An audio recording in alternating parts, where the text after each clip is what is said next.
Well, hello everyone, and welcome to another episode of TextPlay, the only show on the internet where you can watch me play games with gaming legends that created these magnificent games.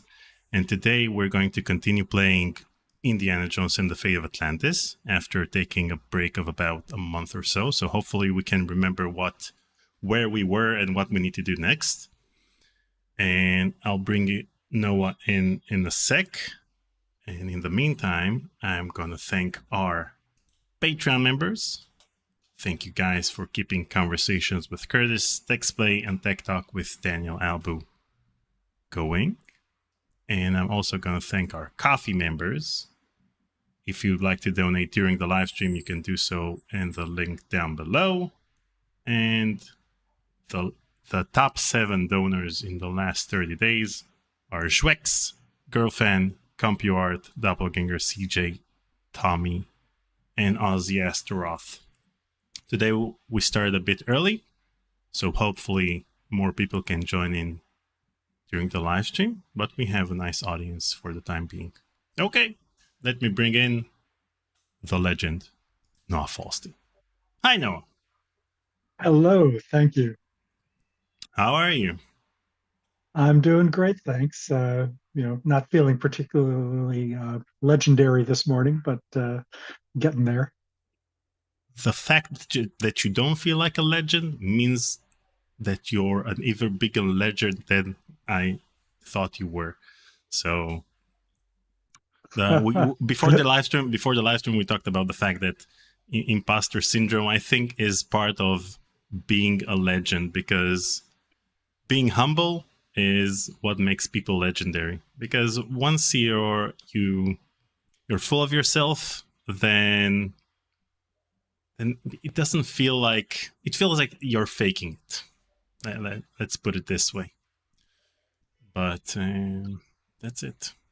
Anyway, No, I agree. Yeah, go ahead. Oh, I just wanted to say I've had the luck a few times in my career to work with Steven Spielberg, and I've always been impressed to see how he's one of those people who, I've seen him when people come up to him, on the street, and he's always very gracious, and you can just tell he's not one of these people that, thinks of himself as the, legendary director and filmmaker, so much as somebody who does what he loves and has been fortunate enough to do well with it. And I take that as a good role model to follow. Well, you found a truly good role model to follow. And we talked about Jurassic Park that I watched yesterday with my daughter, also by Steven Spielberg. And I think that as long as he doesn't consider himself legendary, then he'll keep on making great movies, because, I don't know, as long as you get, I know that it's not good to constantly feel that you're not good enough, but I think that thing is what drives us forward, even though we get praise from other people around us. Feeling like you're not good enough, and let's say at a certain healthy amount, not all the time, because that would be bad, and drives us forward, in my opinion. Absolutely, I agree. Last week I saw on LinkedIn News, there was a post about you talking about the games that help you perform better at work, and what you consider as games that help you perform better at work. And you talked about games that have no time limits or time constraints and story driven. So it feels like you were talking about LucasArts adventure games in a way. Well, I have to say, when they invited me to do those little snippets, they didn't actually warn me exactly what they'd be asking. So I was kind of at a loss to immediately think of games that I thought would be particularly helpful for people at work, because I don't think there's any one answer. I think it's different types of games for different types of work and for different people. But absolutely, adventure games with the range of problem solving and storytelling and all the ways they activate your brain in different facets. I think they're definitely a good way to go. Although I can also attest to the fact that it can be a good thing to do when you're trying to get away from doing work. So, it works both ways. So, in your opinion, games that give you a dopamine hit are not good at helping you perform better at work? Well, it really depends on the kind of work you're doing. I think the dopamine hit is good as a, and also, I mean, the kind of dopamine hit you get from games, the exhilaration of a first-person shooter and feeling, like you're in danger 100% of the time and, dodging that as opposed to the pacing of an adventure game where some of the pleasure comes from the fact that you may have been struggling for 15 minutes trying to figure out how to get past a certain point, and when you finally do, how satisfying it is.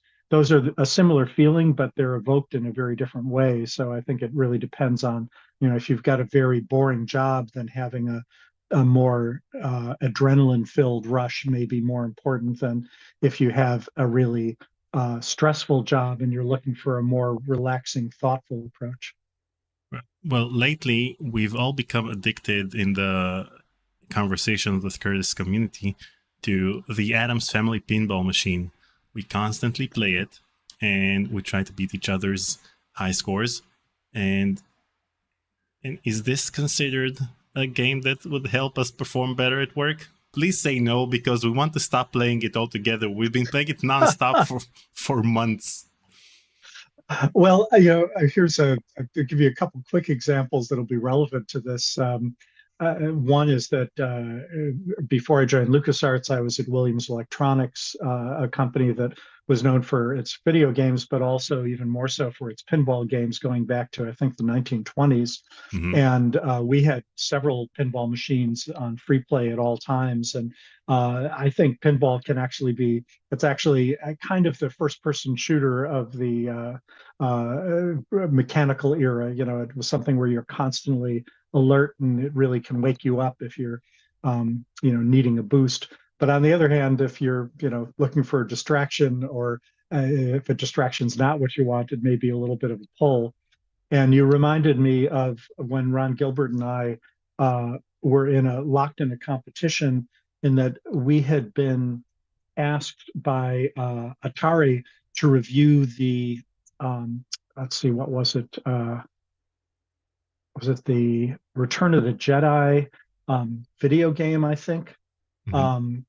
And that particular game was built on the same console as Marble Madness. So they sent us a Marble Madness machine and then would give us updated cards that we would have to open up the machine and plug in the Star Wars game.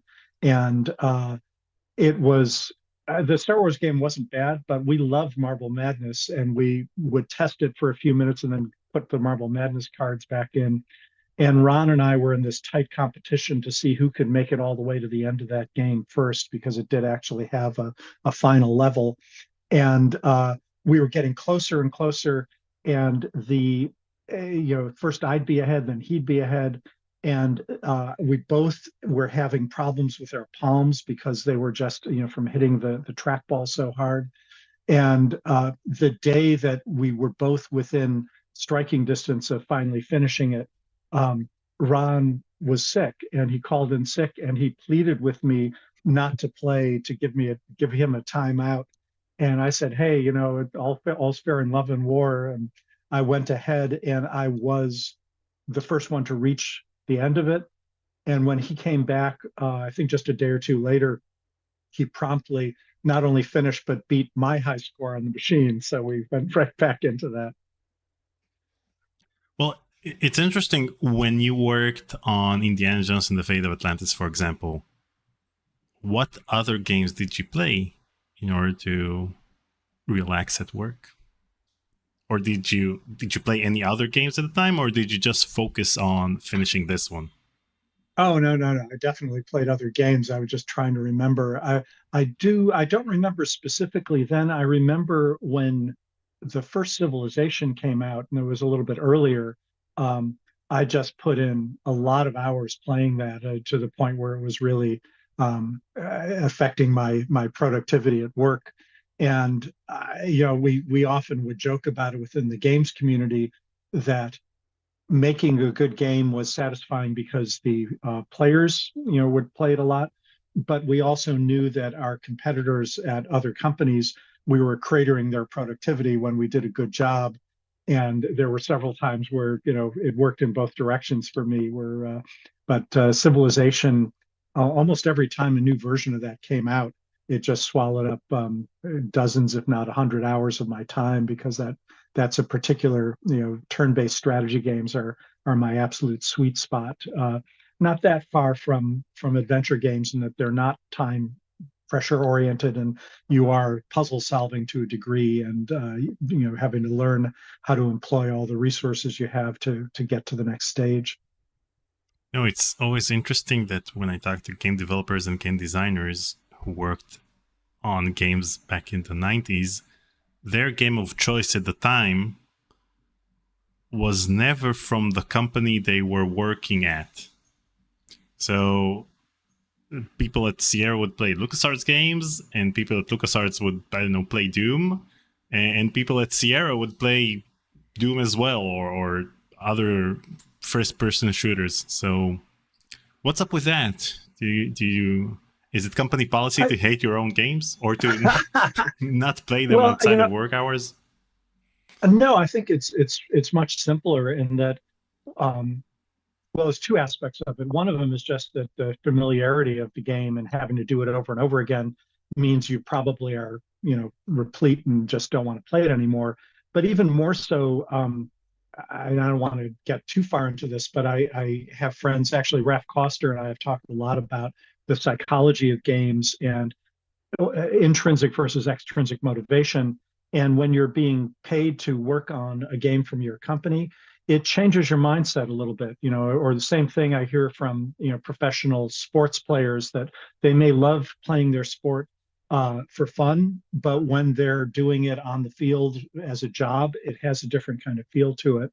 And an exception that proves the rule, I think, because I'm just thinking back about time frame. I think during Fate of Atlantis and the design phase I was involved with, I was also a tester and working on some of the expansion modules for our Secret Weapons of the Luftwaffe flight simulator game. And because I hadn't been involved in a lot of the hardcore development of that, it was one of the games that we made within the company that I never really got tired of playing, because I only played it just for fun and to give feedback and to check out the expansion modules that I was working with. And I think that's really part of the key, is that if you feel like it's part of your work and you have to do it just to kind of pay the bills, even if it's a fun thing, it's not as much fun as when you're doing something purely for your own sake. And I think that's why, the solution to why people will play their competitors' games, they know it's for fun and not, because their boss may be watching them over their shoulder. So the secret to enjoying games is basically not being part of their development or not knowing how they were developed. Just like not knowing how the sausage is made, right? That's a big piece of it. You hear from actors all the time that they say they don't like to see themselves on screen, and they don't watch the movies they've been in, even when they're, Oscar-winning performances. They often don't go back to see them. And I think it's because the games you work on, it's so easy to see the flaws or remember the difficulties, and harder to just sort of relax and enjoy the pleasure of it all. True. Okay. So speaking of games, let's get back to Indiana Jones and the Fate of Atlantis. Last time, we met Ellen Trottier at Monte Carlo. And I think we convinced him that we're Indiana Jones, if I remember correctly. And so sounds like where we are. Driver to the airport. Let's drive to the airport and go to Algiers.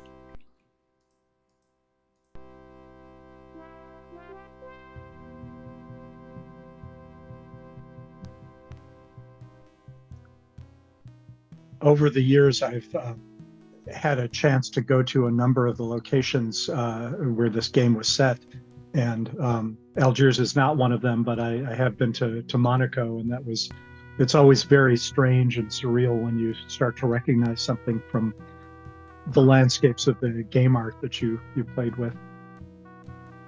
many people take game tours in order to visit locations from games, either, with animated point-and-click adventure games, then you have locations that were probably based on photos from that time, so they probably look the same nowadays.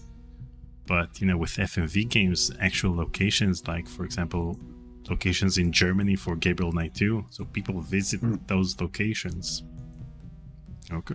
Excuse me. What is it now?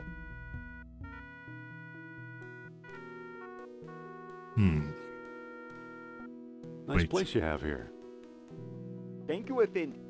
But we have the business card. Oh, we have the business card. Excuse me. There you go. Yes? I think this may interest you.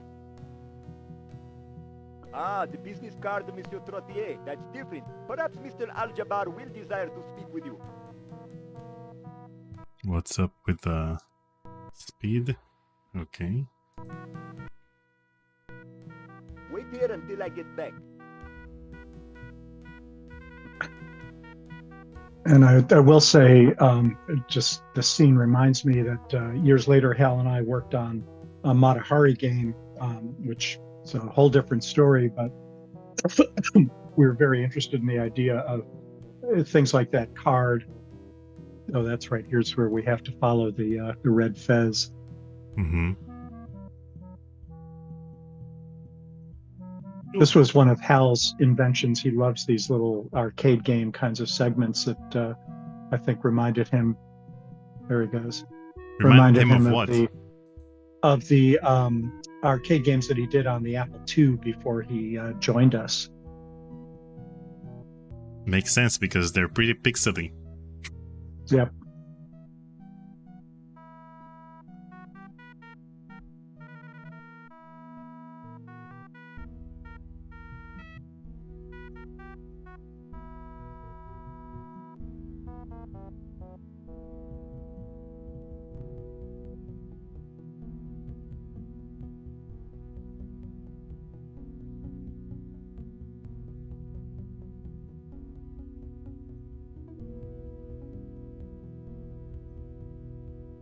I mean, I don't remember any mini games from other LucasArts adventure games before this one.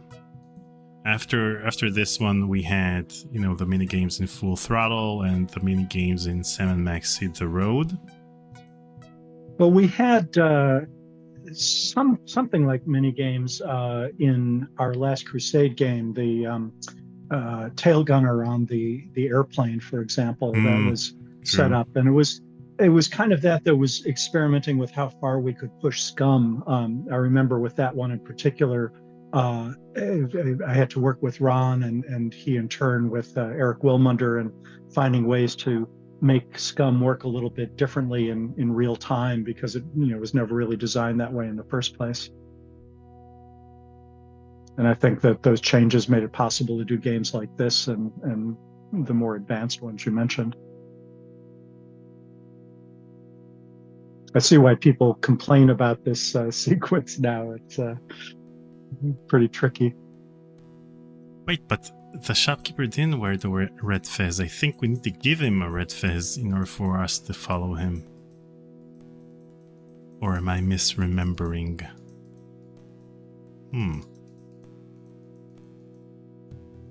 I thought... Did he have a red fez? I don't recall. I mean, this is an unfortunate part of also... Well, we just came to Algiers, so it couldn't have been from previously, but... Okay, let's see. I think that was all you needed to do. Nah, following him There. would be... wait. Wasn't that him in the... Yeah. Yeah.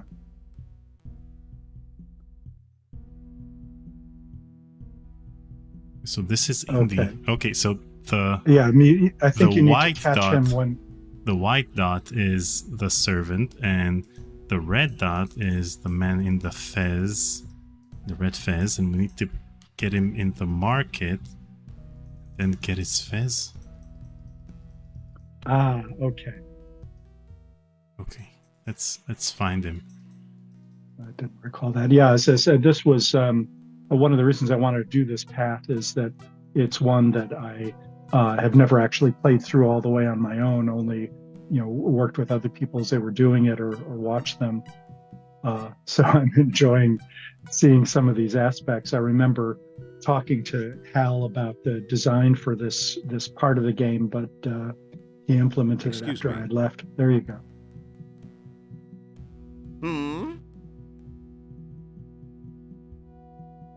Hello. Goodbye. Salam, Effendi. No. Don't want No. to disturb them. They look kind of busy. Oh, man.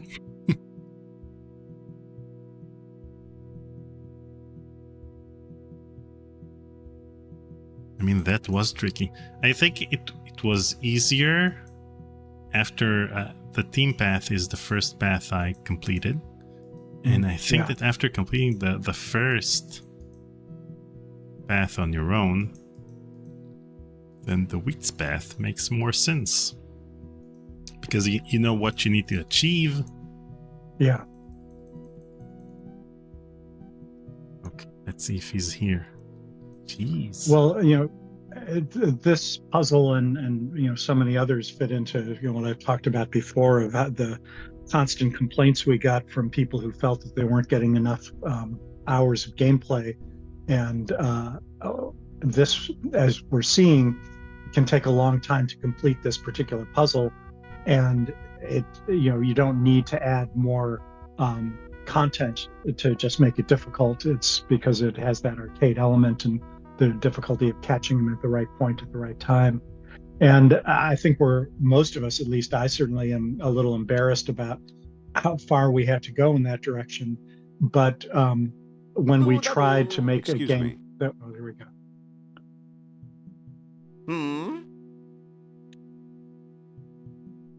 You ever hear of a place called Atlantis? No, Effendi. Salam, Effendi. No. Think Yeah. happy thoughts. Think happy No, I think you need to ask him about About Think Al happy Jabbar. thoughts. Yeah. Think happy thoughts. Thank you for that. I'm not even sure. It's also possible that, in some places, I remember, I don't think this was one of them, but we would require you to exhaust the other possibilities before the final correct one came up.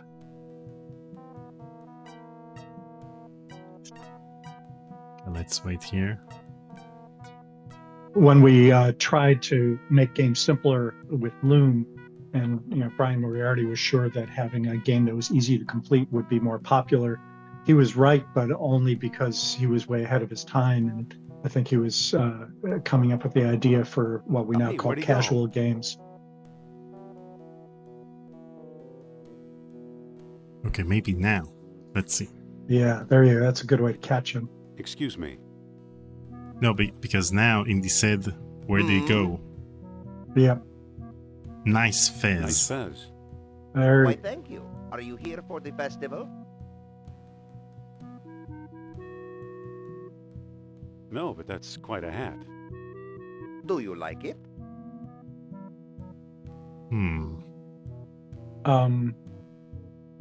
Yeah, it looks like the best bet. It's better than the sharp stick in the eye. Oh my, yes. Why does it attract you?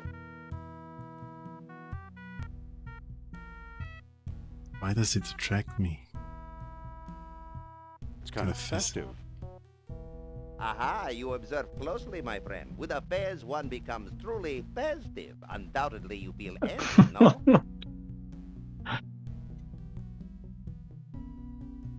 It's one of the few puns in our games that I was not responsible for.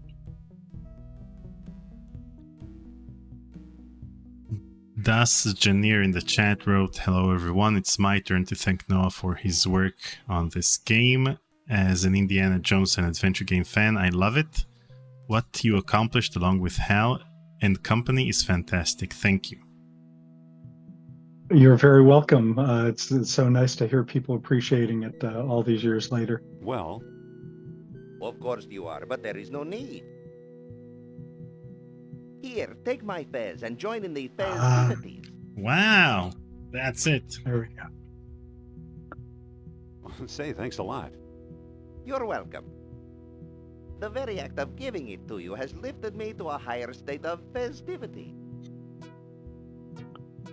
Someday you'll understand. I mean, when it comes to adventure game logic, this is the exact opposite of what you think you need to do, because usually in adventure games you need to insult something, to insult the owner of something and let him know that it's useless or whatever, so that he'll get rid of it and then you'll be able to take it. But over here, you've been giving nothing, Indy has been giving nothing but compliments, and then he just gives us the fez. So no, it's a good point, and yeah, I may be wrong, but I think that was partly a nod to Arab culture, and I know that if you compliment something, it can sometimes be rude to not just offer to give that thing to the person who's complimented you. Excuse me. Yes? I think this may interest you. Why would I want a fez? Aha.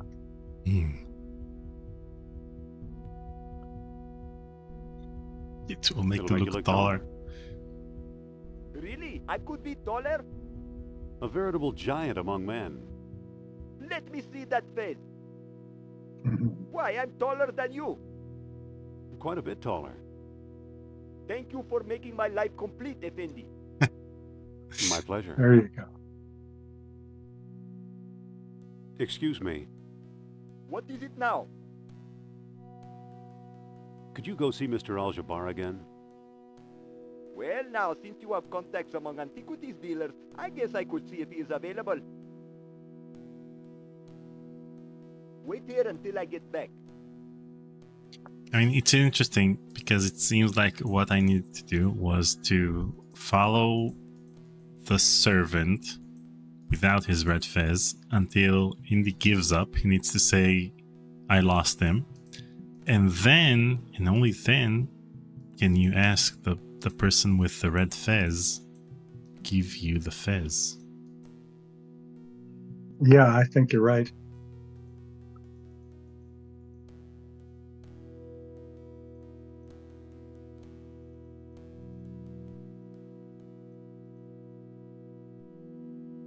I noticed that whenever I replay an adventure game I played as a kid, if I don't remember the solution to a certain puzzle, that's because I brute forced it back then. So I probably tried everything until the person with the red fez appeared, and I didn't know why he appeared or why that particular timing worked, but it worked. And so brute forcing is a legitimate way of... The servant's ducking into that house. Oh no. Oh, absolutely. There you go. I don't care who he knows. I don't want to see him, understand? Yes, sir.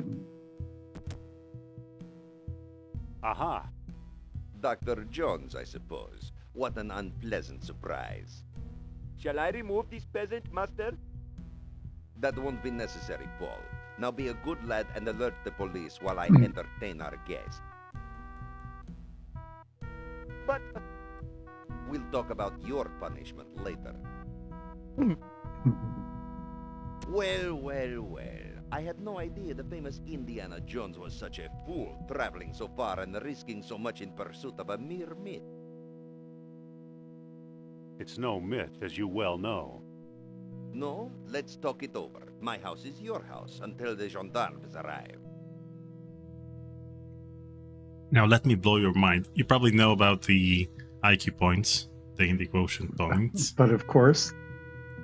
But did you know that if you solve the puzzle of following the servant without giving him the red fez, which is harder to follow because he's a white dot among the crowds, then you get 10 points. But if you need the fez to solve this puzzle, you only get 5 points. I wasn't aware of that.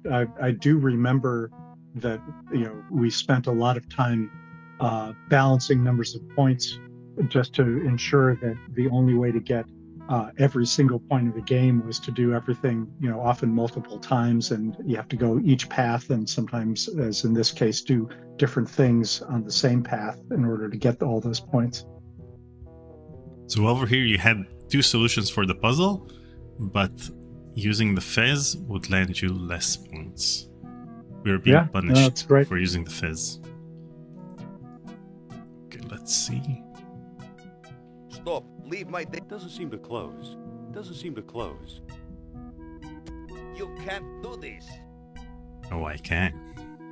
May the sand cover you without a trace. It's just a piece of bamboo. May the wind scatter your bones where none shall find them. I'm so glad, Daniel, that you're playing this for us, because if I were to try to get through this on my own, then this would be a... we might hit that 40 hours of gameplay limit. May the sun addle your brains and cook your flesh. I mean, May the sand cover you during our without a conversation, you told me that you had used the three paths in order to lengthen the gameplay, in order to reach the 40 hours of gameplay. So you didn't have to use mini games in order to lengthen it even more. Well, so that's the thing. That was kind of the secondary effect of the three paths.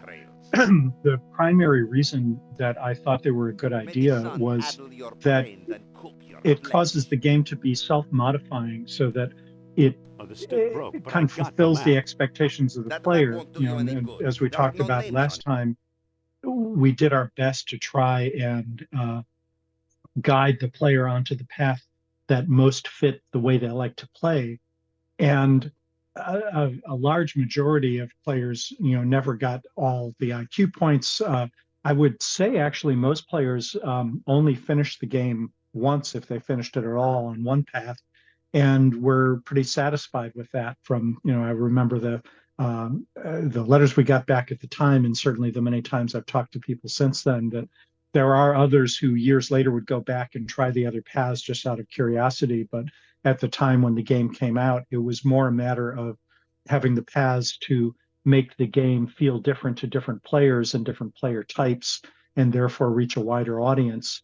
But one of the most vocal player types, even though it was not a majority, were the completists, who wanted to do every last thing in the game. And they were the ones who were also the first to, decry that it was not long enough and they didn't get their money's worth. And, there's also an element of pride in wanting to be able to solve a game quickly. So we had to,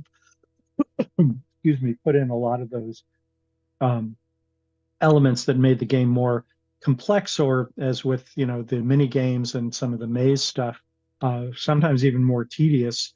And frankly, it was that the type of people who liked the every last detail and were willing to kind of put up with the more painful parts of getting through it, they were the ones who were rewarded with all the IQ points, or, as the case you just mentioned, to get a higher IQ score because they did it the hard way. But I still think most people found it more satisfying to actually reach the end. It was one of the complaints we had about some of the Sierra games, is that we felt that they were set up so that it was pretty much impossible to reach the end unless you bought their hint book and followed the hint book carefully. And we didn't want that to be the case, particularly with this game. Before this live stream, I talked to you about the fact that I interviewed Chris Brown, who worked on as the voice acting director on some of these games, and she also worked at the hint line. So one of the things I asked her was, we've been memorizing these games for 30 years because we've been playing them over and over again. But back then, they had to memorize the games after playing them only once. Because I asked her whether or not she had any references to use when people would call the hint line. And usually people would just memorize the games. So I presume that this game having three paths was pretty challenging for the people at the hint line, given the fact that there were certain puzzles that you could solve differently in the different paths. So, well, I remember it was mostly the people doing the hint lines and also doing testing for the games that would create the kind of cheat sheets that would the kind of things that we're used to seeing now online, but this is before easy internet access, and those text maps basically saying, if you're at this point, in order to get through the marketplace, you need to follow either the guy with the white fez or solve this puzzle, and make you basically have a little script that had branches in it so they could talk to the players. But in many cases, I think they didn't actually write those things until they were in the process of having to help some of the first players with it all. And of course, because they did nothing for weeks at a time, but just respond to players like that, they very quickly were able to kind of fine tune those documents and turn them into the kinds of things that you see on websites now that basically take you through it step by step. But I think that they had to answer faster than they could if they had to look at various documents, because it was expensive. It was $1 a minute, so we can't call the hint line and the representative will tell you, you know what, wait a sec, let me read this 500-page book, see where you're at. Oh, yeah. Oh, no, I mean, I think the reason for doing that was just so that they had it there, and that meant that, if you didn't remember, you could look it up very quickly, but certainly the point was to memorize it as quickly as possible. The very first playtester we had was, I've forgotten his name now, but he worked on Maniac Mansion, and we thought that the game was going to be released, and it ended up taking, as many games do, much longer. And I think he ended up testing it for about 7 months straight, coming in every day and just playing it over and over again. And he actually had not quite a nervous breakdown, but he basically had to take a mental health break after that, because it was just so difficult to keep playing that game over and over and over again. And every time a small change was made, he would have to test it again to make sure it hadn't broken anything, but he'd have to do all the same things all over again. And I when people talk about breaking into the games industry through testing, I always warn them, that it's a lot harder than you think it is. You think it's, I'll just get to play the game all the time, and that's sometimes true, but playing the same game and the same elements of the game over and over and over again is one of the hardest things I've ever had to do in the games industry. Wait, but what was the point of him playing the game all the way through all the time? I mean, if you fix something in the game, then you can play that section. Just like QA nowadays, you QA a certain feature, and then before you release the game or release the app, then you test everything or do a sanity test. But he kept on playing the game from beginning to end over and over again for 7 months? Well, it's because in theory, if you only make a change in one part of the game, that's the only part it will affect. But in practice, particularly with those early games, and particularly when also we were reverting to assembly language for, because in fact, even the Scum games were heavily dependent on a lot of assembly language subroutines. You could make a change in one part and it might affect a variable or have some really weird unintended consequences in another part.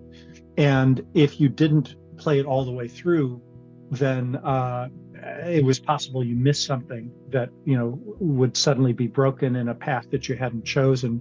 Or in the case of Maniac Mansion, because you had different configurations of kids that you took through the mansion, it essentially was a sort of a multi-path game that way.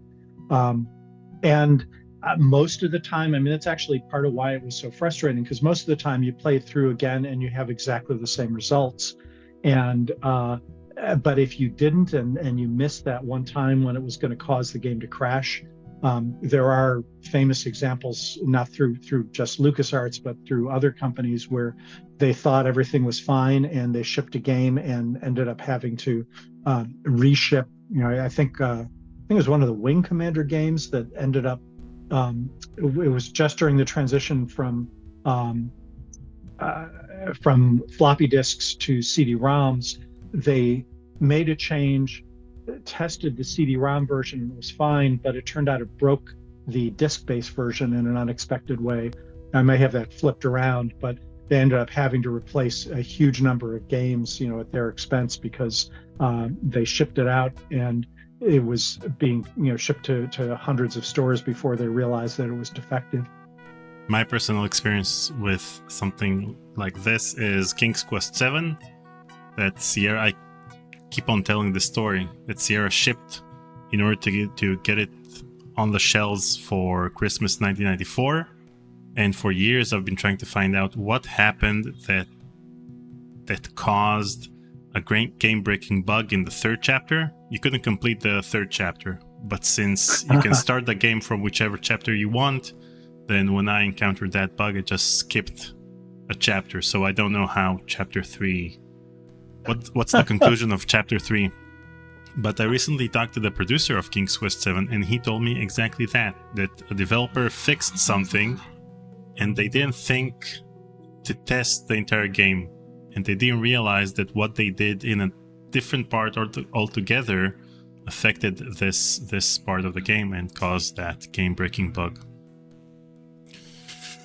Yeah, I mean the programming side of these games, and it's even true today. But modern programming practices and tools make it It looks like a map. Somewhat easier to isolate these things. But it's amazing how one seemingly unaffected thing would change everything else in the game, or change some other critical part of the game. And how's that first playtester? Is he fine now? He left the games industry after that. I wonder why. Yeah. What could have been the cause? Wait, immediately after Maniac Mansion or soon after? I really don't recall. I think immediately after. I mean, it was not something that he was devoted to. A lot of people come into games, most people come into games thinking that this is their dream job. But particularly back then, I mean, that was in the 1980s. And for a lot of people, it was like, oh, here's a kind of new thing to try. And if your first experience is emotionally wrenching like that, then, why not abandon it and do something else? That's the thing. When you work in the games industry, you have to have a passion for it, because otherwise it's pretty tedious. Same goes with software development and game development. I mean, people play games and presume that the end result has, that the end result shows how fun the way to get the end result might have been. But that's not the case. Very good insight.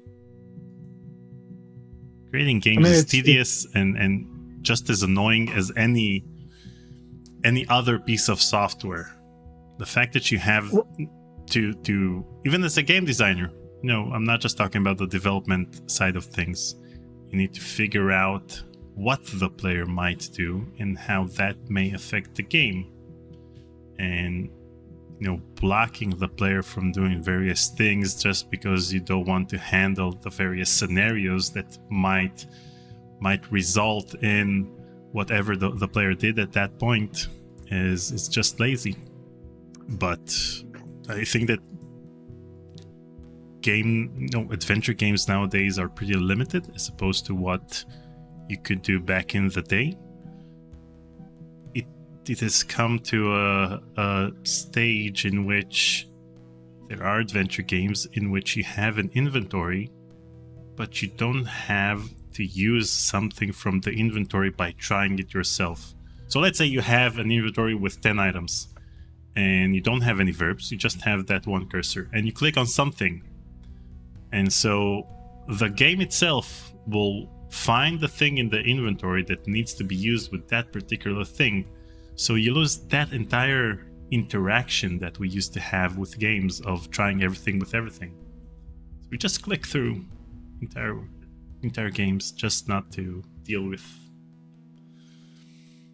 dead-end scenarios or just recording various lines for each item you use on that object.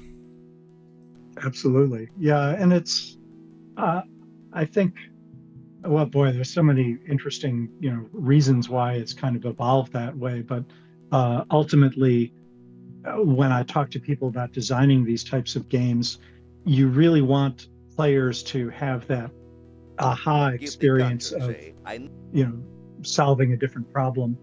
And May the sun, I- map or no map, you'll it's always a never find tough the dig balance, site. you know. On the one hand, Put a you sign. want them to have to struggle so that it feels fun when they finally do, and on the other hand, you don't want them to feel completely frustrated. And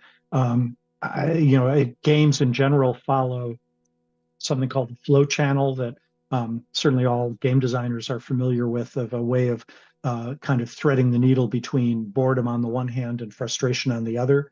And adventure games, I really think one of the big reasons they fell out of favor is that they're much harder to adjust the difficulty and have it get more difficult over time, because the difficulty is primarily in solving the puzzles, and it's really hard to make puzzles, increasingly more challenging over time for everybody who plays the game, because it's a very subjective thing. And I over and over again find that what is a incomprehensible, non-intuitive puzzle to one player was one of the easiest ones in the game to someone else, and vice versa. And whereas that's just not true in an action game where you've got a boss monster that's really hard to kill.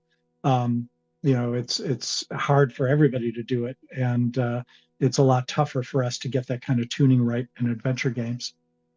I think that the only type of difficulty that may be linear in a way is having to add more steps to the solution of that puzzle. So for example, Ron Gilbert said that in Monkey Island 2, he wanted to make sure that whenever you try to solve a puzzle, you have to go through all of the 3 islands in order to pick something up from each island to solve that particular puzzle. So that's a great way of adding difficulty to the puzzles. You don't feel like, it's not a maze or a mini game. You just have to assemble pieces from several locations for each puzzle, or if it's a dialogue puzzle, then talk to someone on that island so that he'll be able to give you something, and then you'll take that to the other island. So I think that's the form of linear difficulty that you can add to a game. But you can always use obtuse puzzles like the monkey wrench puzzle, which is considered... Stuck in it. Yes, or the famous Babelfish puzzle in Hitchhiker's Guide to the Galaxy. Mm-hmm. It's still infamous as one of the hardest puzzles, certainly in early adventure games, text adventures.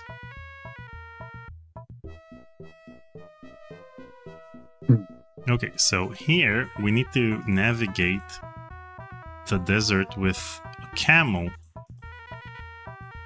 while in the team's path, I'm sorry, but you're Top Fuel tipped $3. Thank God for Rick Barber and his strategy guides back in the day. I would just read the section I was stumped on in the store if I got stuck at a certain part. wow, thank you for the donation, Top Fuel. And yeah, the strategy guides. isn't valid for travel. One interesting aspect of my conversation with Chris Brown is the fact that she was extremely apologetic about the fact that LucasArts had to charge money for using the hint line, while Sierra took pride that people had to use the hint line, had to buy hint books.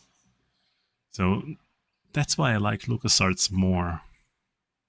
Well, thank you. It was a point of pride for us, and to be fair, as you've I'm sure heard, there were a lot of other, certainly designers that I know at Sierra, who were frustrated about having that imposed on them, and it was not their original intent, but required of them to sometimes to make puzzles purposefully non-intuitive just to increase the sales of hint books. Outside the city. Well, at least you didn't kill the player.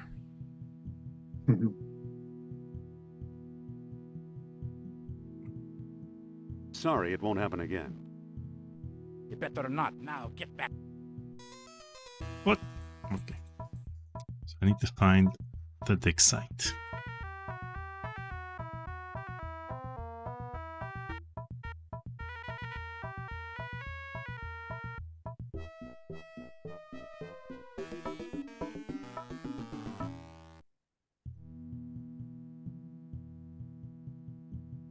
Okay, let's give the map to the nomad. What do you make of this map? This X is considerably to the east. Thanks for the information. Hmm. Awesome. Well done.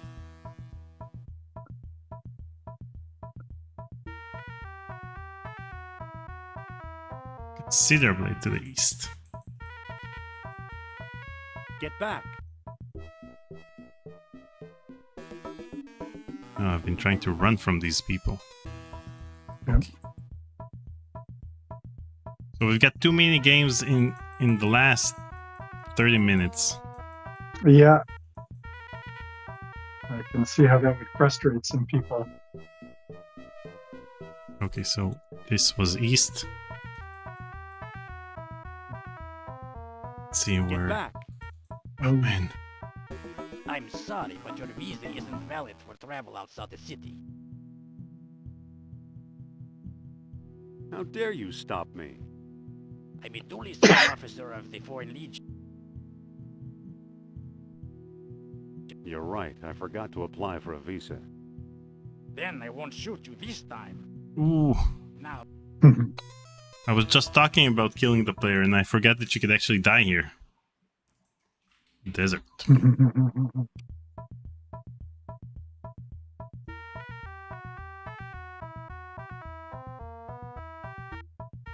Okay, considerably to the east.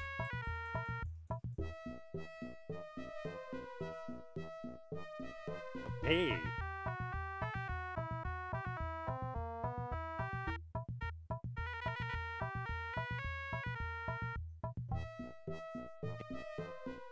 Oh, I'm sorry, but your visa... How dare you stop me? I'm a duly sworn officer of the Foreign Legion, and I stop anyone I please. Can I fight him? What would it take to forget we ever met? Well now, that depends on what you have to offer.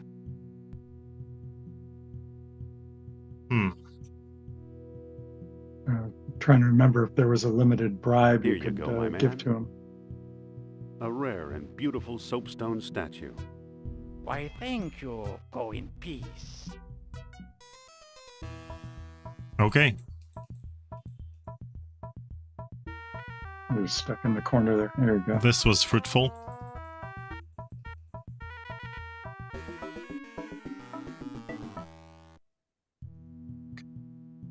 Let's see where we're at. How What do you you make doing? of this map? You are very close to the site. This X is a little to the south. That's about it. Thanks for the information. And I'm also seeing how that text is arranged in several different pieces so that, there you go, Yeah, so that you can, give different directions. reconstruct. Different Yeah, times to play reconstruct the that sentence.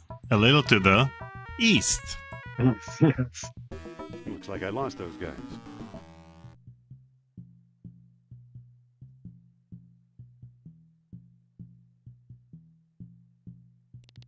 Look what I found. An abandoned dig site.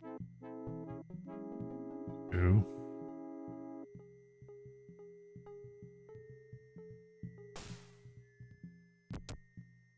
It Piece of reads, paper. Achtung, Colonel! Trap is set in Monte Carlo for 38. Stop! Bait is seance with Madame Sophia. Stop! Need you here soonest. Stop! it's signed Uberman. Hmm. That's where the gas is. Ooh, you could use that for the chainsaw. Oh, sorry, wrong game.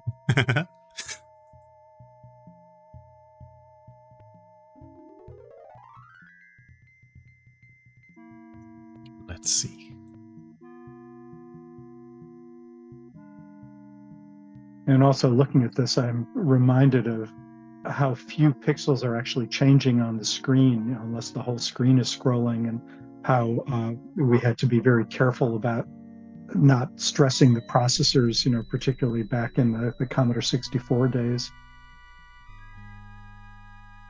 This particular segment of the game is genius due to the fact that No, it's currently dark, so you can wander around by using the cursor. But if you stick around long enough, then the brightness is adjusted so that you can see more and more, just like a human would in the darkness. So that's great. But it's unhelpful in speedruns, in which you need to find the... Yep, good point. wall metal thing. It feels like a gas cap. It Okay. feels like a gas cap.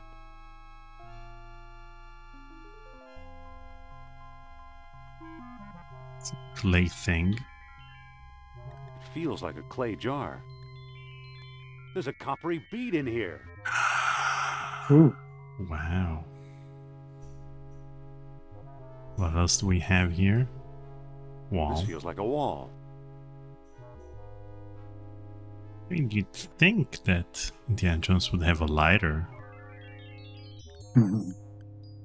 Well, we had a lot of discussions. If you have a lighter, you're going to, as a player, immediately want to either use a it to hose. set almost I hope everything it's you a find on hose. fire, including the paper things you have in your inventory that if you burn them up, then the game's over, basically. And, you know, there were a lot of discussions, not just in this game, but in many of them of, you know, wouldn't it be great if you could burn something and then we just had to cut that out, because unless you have the fire in a fixed place and, you know, have to bring something to it, then it kind of ruins a lot of the rest of the game.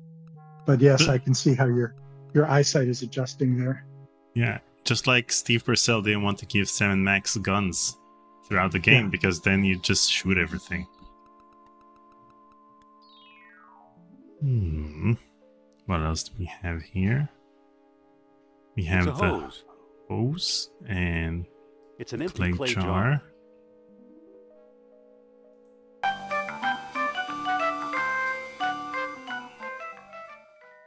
This is fantastic. Thank you, Noah, for a fantastic game. And thanks Daniel for hosting. Thank you, Vault 5. Drew, Much appreciated. there aren't enough words of praise you can give Noah for working on this and other It games feels like a wall. that made our childhoods so great. It feels like a portable generator.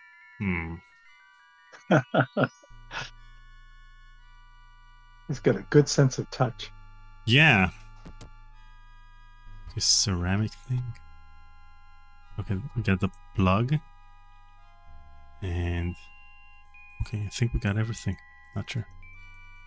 We'll see in a moment.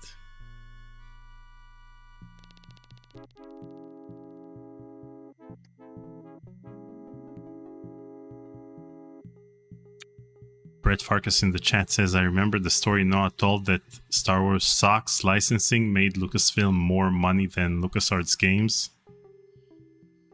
Those pajamas, but yes, basically true. Use spark plug. What do you know? A perfect fit. What do you know? Yeah, okay. And hose with gas tank. And what else? That's enough. The jar is full.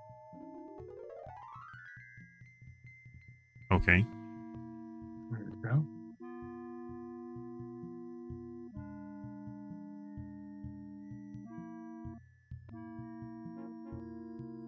Wait, I need the spark plug? Don't remember. Maybe I need them both to start the generator. I hope one's Yes, enough. of course. It won't come out. Okay. We'll soon know. That sounds like prompting to find something else to loosen that spark plug, but we'll see. You see, now it's dark again, and I need to Yeah. wait a few minutes for Indy's eyes to adjust. Okay, so I need the portable metal cap. Yep. This is pixel hunting at its finest. But thankfully, It feels like a gas cap. Now it's open. okay. Thankfully, you didn't have the what is verb, and the what is built into the cursor. That was I've emptied a jar into the pipe. okay. And now? It won't work without a spark plug. Okay.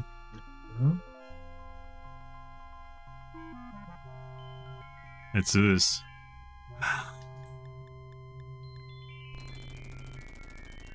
There we go.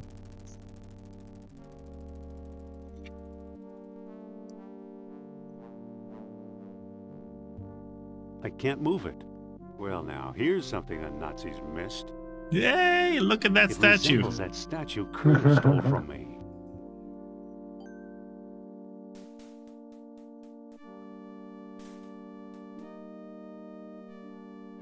We got a ship rib.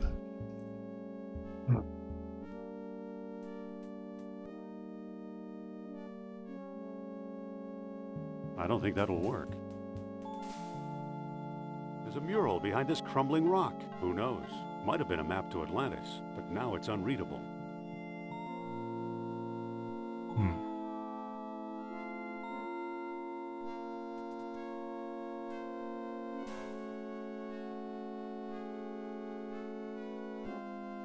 I better turn the generator off first. See? Where's the button?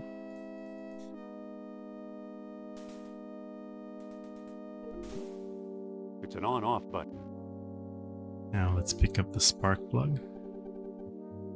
Okay. I think we're good. Yeah, there were a lot of one of the other tricks to puzzles was just what you've done now, where there's a limited, a tool of some sort or a component that you need to use in multiple places and go through relatively laborious and tedious sequences to make it all work out. Just like in the dig, you can use this shovel so many times. Which is why the game is called The Dig. Exactly. I don't think that'll work. Oh wait, where's the bead? There's the bead. Now the statue feels warm and tingly. Especially, I'll just touch the horns to the plug leads. Whoa, what a spark. Don't try this at home, kids. What do you know? The engine started.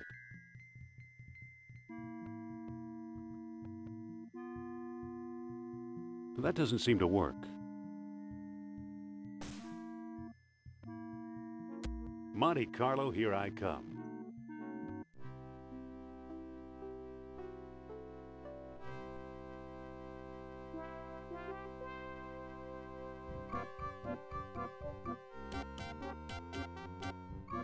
Just a moment, monsieur. Yes, can I help you with something?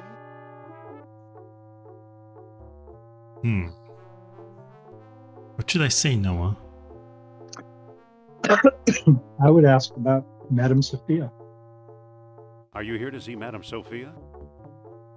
Well, yes, I hear she's in town. I'm trying to work up the courage to propose my latest series of Atlantis to her.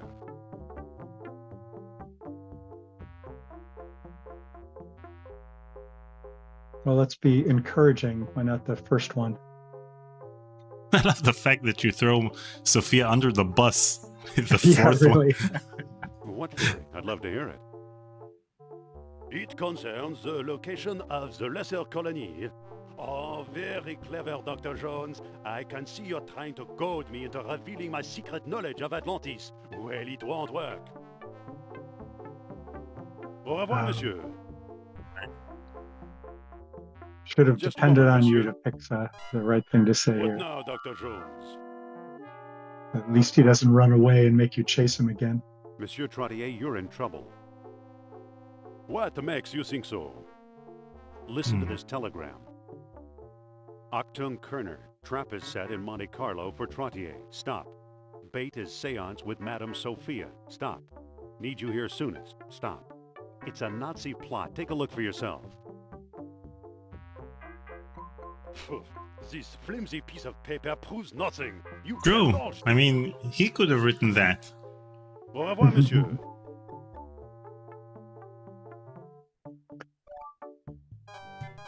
Oh, I remember from my research for Last Crusade that telegrams in different countries, different locations had very specific forms, and they were difficult to obtain. It's actually a good puzzle to try and get Just the a right moment, monsieur. form to forge Oh, one of this them. is getting tiresome, Jones. Be careful, Nazi agents are on your trail. You don't fool me, Dr. Jones. You're just trying to scare me out of this key to fabled Atlantis. Don't wave that Sunstone. Who knows the Nazis will ever wrench it from my grasp? You'll have to pry it from my dead fingers. Help me, Dr. Jones! You know, it would serve him right if I let him go. But I hate those Nazis. So we've got our third mini game. Yep.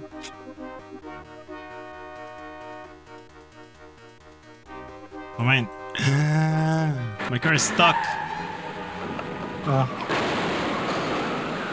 Wait. Okay.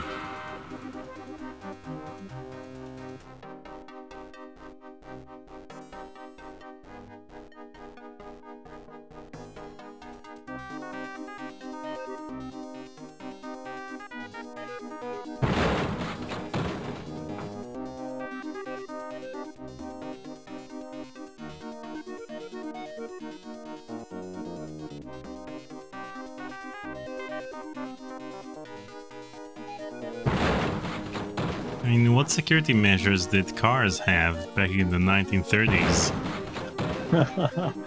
Yeah, well, I know that You shoulder should- harnesses didn't come in until the 1960s, and seatbelts were pretty rare even, at that point.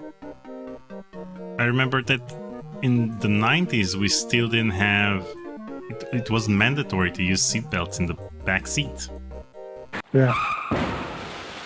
There you go. Good work. That crazy American. Let's get out of here before the police arrive. I love those accents. Gee, tough traffic, huh? Don't worry. I'm just fine, thank you very much.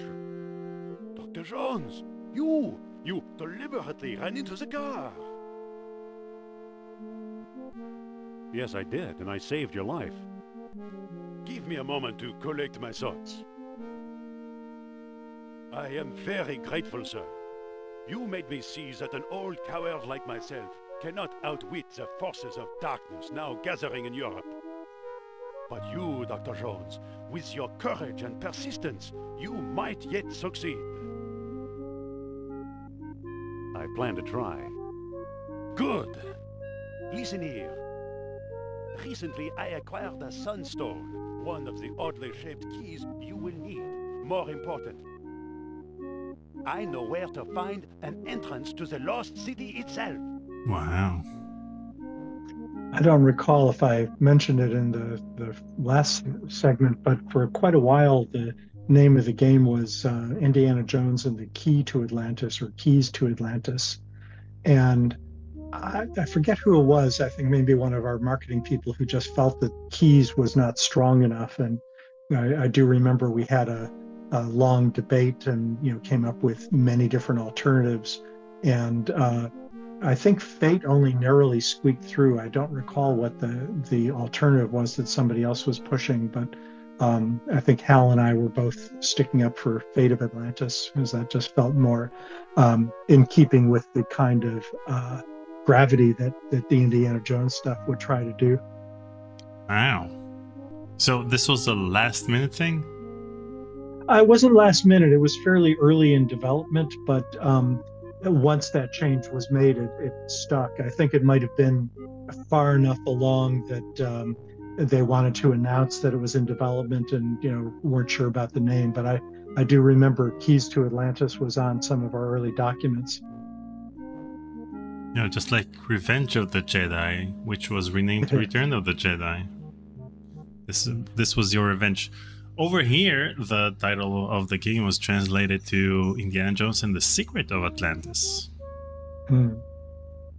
Go on. Yeah, well, as with movies, a lot of times the translations will be quite different sometimes. On the island of Serra, south of Greece. Amazing. Indeed it is. You've read about the lesser colony in Plato's Lost Dialogue, have you not? Of course. Of course. I'm convinced Serra is the lesser colony, and I believe it's the way in. I give you this information in heartfelt gratitude. I'd give you the Sunstone as well, but I don't have it anymore. What? What? Where did it go? I threw it out of the window during the chase. You didn't. Yes, I did. Where did you throw it? It was near Avenue Milborne et Rue Picard. Let me repeat that. French names give me fits. Better yet, I'll write it on this telegram. Here. Thanks. Good luck and Godspeed in your search. And here's our fourth minigame.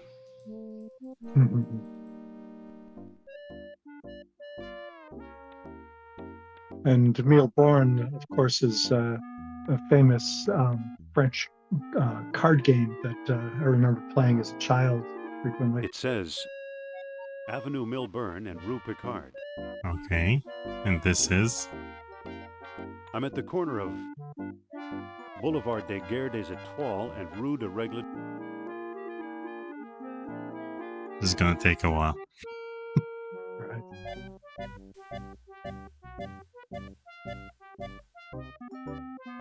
I'm at the corner of Boulevard des Guerres des Étoiles and Rue Lumière.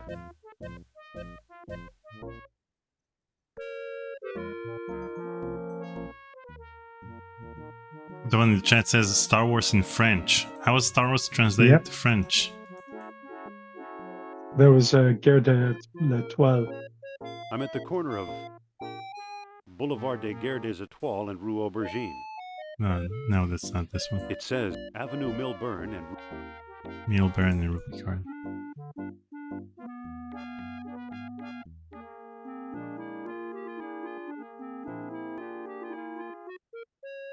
I'm at the corner of Avenue Victor Hugo and Rue Bernays. So speaking of things that were lost in translation, even the movie Lost in Translation was translated into Lost in Tokyo over here. And The Hangover, you know the movie The Hangover? Yes. From 2009? So over here, it was translated to, the title was translated to, On the Way to the Wedding, You Stop at Vegas. So on the way to the wedding, you stop at Vegas. And then when the second Hangover came out, it was On the Way to the Wedding, You Stop at Thailand. And the third one was just called Hangover 3. Hangover 3, I gave up. I do like the idea that Lost in Tokyo, it was literally, the title was Lost in Translation, so that might have been a good double meaning. Mm-hmm. Boulevard Napoleon and Rue Hollandaise.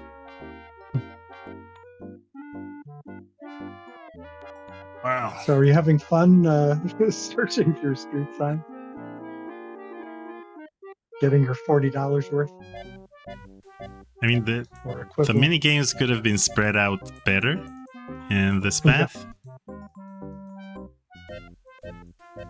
But I assume that it was decided that the Wits path and the Fists path should be more action-oriented and minigame-oriented. I'm at the corner of Avenue Eclair and Rue Truffaut.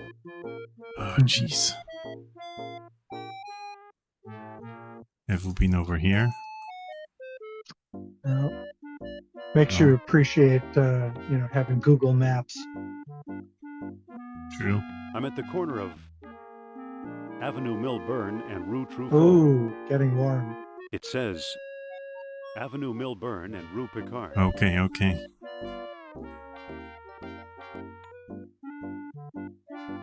So, I don't know, over here?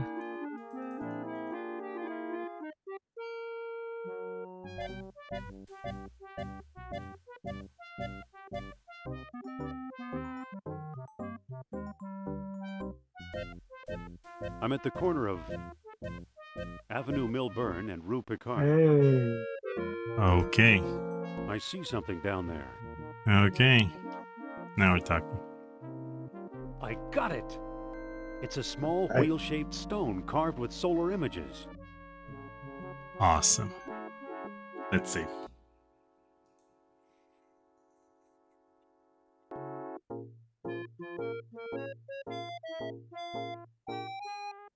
Okay. And why did you want to save it at that particular point, just to avoid having to retrace your steps here?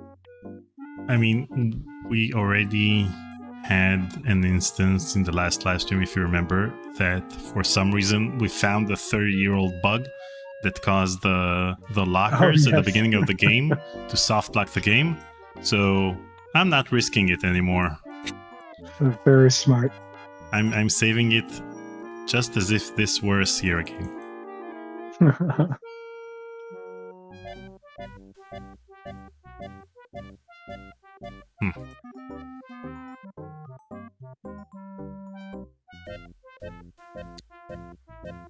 Let's use the Hey taxi. there. Oop. Nice night for a walk. Yes, it is. Stop bothering people in the... Driver to the airport. Mhm.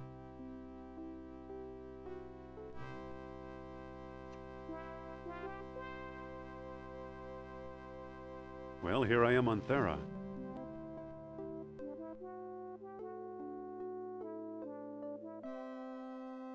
So this is a nice touch because I remember that, you know, the point-and-click adventure game, The Legend of Kyrandia. Mm-hmm. Okay, so one of the things I read a review back in the day about Kyrandia. One of the things that bothered that particular reviewer was the fact that the water wasn't moving, and even though you guys had that 40% of the screen moving limitation in Scum, still made sure that the water would appear as if it were moving. It was probably done using color cycling or something like that. But Yeah, I'm sure it was. it gives you the impression of moving water as opposed to a static background. So that's a nice touch. And you also have parallax over here. Look at that crate moving at a different speed Yeah. than the rest of them. Well played, well played. Excuse me, you can't take that. It belongs to the store, and the store belongs to me. And also was, I Nice think, island. a Yes. minor point, but a good move that we call it Thera and not Santorini, which is the more common modern name. In fact, it's still on that island called Thera or Thera, depending on who you're talking to. And was this also based on a photo? This background? I don't know. I don't think so. But yeah, it could have been.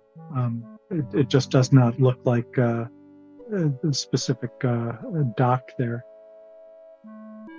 I think it was done just out of convenience to get some of the visual effects you're talking about, and have a nice, easy, dramatic landscape to use.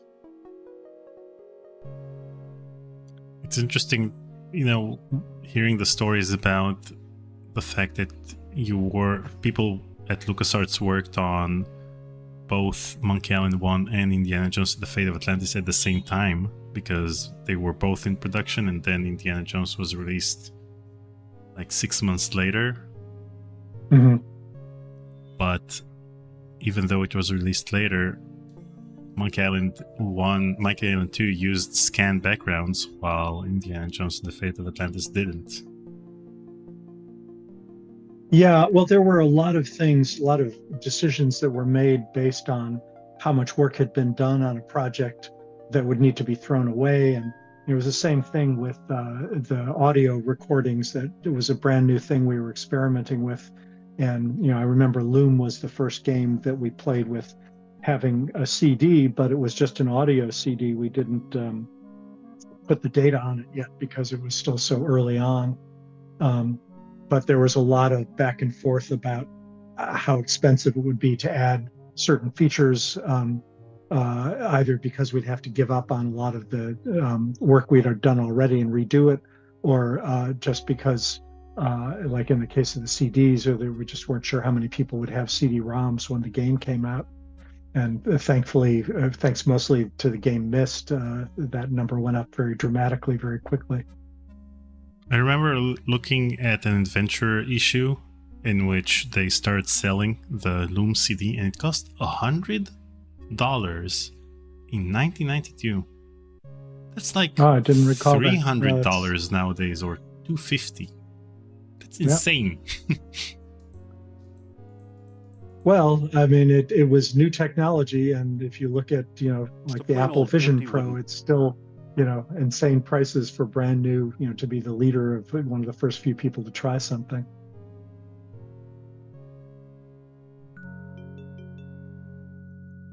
And when was it decided to truncate so much of the in-game dialogue in Loom for the CD version? Well, it was more a matter of just what we were limited to be able to do.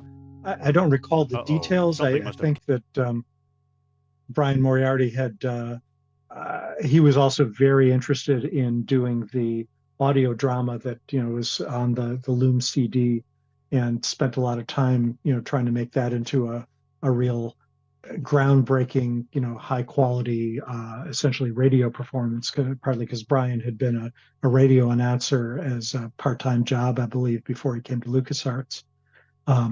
And it was still, for years at the Game Developers Conference, was known for giving some of the best talks that had very minimal slides and graphics, but really depended on his use of his very resonant voice to kind of entrance people with the subjects that he was talking about. And the thing that bothers me about the fact that they had to truncate, it's not the fact that they had to truncate a lot of the dialogue to make it fit on the CD audio. It's the fact that the game is no longer a musical game, because instead of having music throughout the game, the Tchaikovsky music throughout the game, you only hear the music during the dialogue scenes, because they couldn't play music in the background. I've forgotten totally about that. Yeah, I wasn't involved with the production on Loom.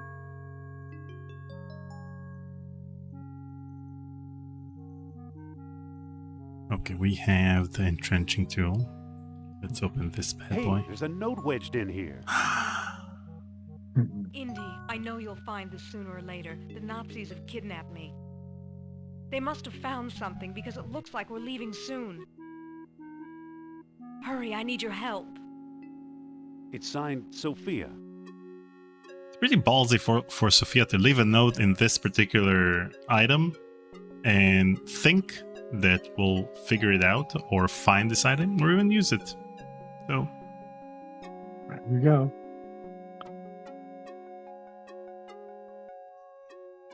She knew her Indiana Jones pretty well. The interesting thing is that I feel that writers nowadays try not to write games or movies that happen in present day, because with present day technology you can solve most of the issues that are pretty major in games and TV series and movies. So for example, every episode of Seinfeld can be solved in a matter of seconds if they all had smartphones. Yes. Because usually there's a misunderstanding, or someone missing a note from someone else, or something of that sort. Well, and also because of that, you see so many movies where somebody's phone is broken or stolen, or just if they do set it in the present day. They have to, yes, your battery's dead and there's no charger available. There's, some reason why they can't use their phones. But it's true, they've become so ubiquitous and able to solve so many problems. I mean, also, if Indy had a smartphone, then he wouldn't have to let his eyes adjust to the dark. He'd just turn the light on. True.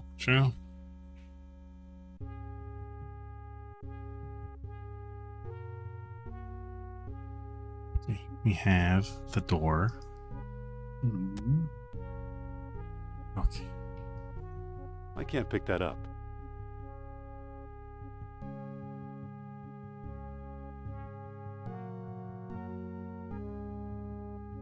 Okay. Aha. Okay, let's read. Well, that didn't do anything. Yeah. So the Sunstone.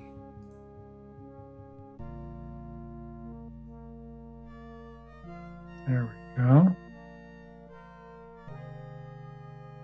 If morning light warmed the tall horns. So horns to the east, or to the morning light, rising sun. Yeah, rising sun.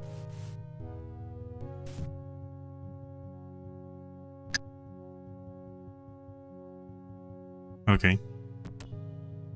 Yay. Wow, this is much easier now that I know English. Back in the day, it was far more difficult. I can imagine. There's an inscription in some ancient language, but I can't read it. Okay. See, there you go. Yet again, the advantages of knowing different languages. Well, I have a confession to make. In the last puzzle where you need to align all three stones, I just tried every combination. Well, as you mentioned before, brute forcing can work, and it has that same effect that I was talking about. Of it's probably more fun if you solve the puzzle and get it right through logic, but having the persistence to just figure out how to do every combination of something, sometimes that can be just as satisfying when it clicks open. Brett in the chat asks, I'm curious if Noah has been using ChatGPT for anything practical, and thoughts on the latest AI achievements. Oh, that's an interesting side topic. Yes, in fact, I've used it for a couple of things, generating images. Well, actually, it wasn't ChatGPT. It was Midjourney that I used for some images for some slides. But ChatGPT and I think what was then Google Bard I used for generating some text for a graphic novel that I wrote for a game project for a company called Dopamine. This is a very long side topic that I won't get deep into. But one of the things I found that AI is just brilliant at is if you're writing for a specific age group, you can actually give it information or even ask it just to write a paragraph about a certain topic that's aimed at that age group. And I'm amazed at how well it does a job of picking the right types of words and synonyms that would be understood by, say, an 11-year-old child, but would be too sophisticated for, a 7-year-old. And that was just one very simple thing I used it for.